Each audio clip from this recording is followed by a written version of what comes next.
నేను వెళ్తే అవును సార్ అడిగాను, డైరెక్ట్ నామోహం మీద అవును సార్ అడిగాను, ఈ రోజు మీరు హైకోర్టులో రిట్లేస్తున్నారు, ఆ జీపీ గారి దగ్గరికి వెళ్తే కనుక వాడు 50,000 అడుగుతున్నాడు, నన్ను మార్నింగ్ నుంచి ఈవినింగ్ దాకా కూర్చోబెడుతున్నాడు, సిగ్గులేదురా, ఆర్డర్లు చూసుకోవడానికి రాదు, చేత కాదు అని చెప్పని అంటున్నాడు. మరి నాకెవడు ఇవ్వాలి?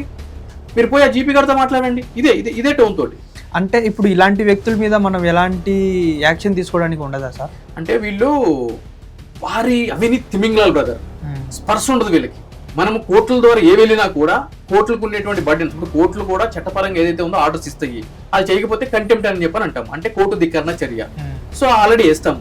వీళ్ళ ఇంటెన్షన్ ఏముంటుంది అంటే కనుక అది వచ్చినప్పుడు సంగతి చూసుకుందాం.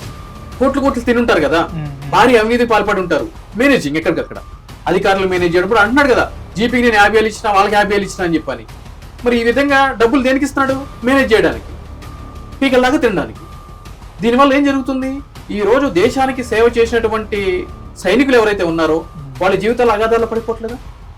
వాళ్ళే రేపటి చెప్తారు, ఎవరైనా మీలాంటి నాలాంటి యువత దేశం కోసం కొట్లాడాలి, ఆర్మీలో జాయిన్ అవ్వాలి అని అంటే కనుక, ఎందుకు బేట మేము చేసాం, ప్రభుత్వం మమ్మల్ని పట్టించుకుంటుందా?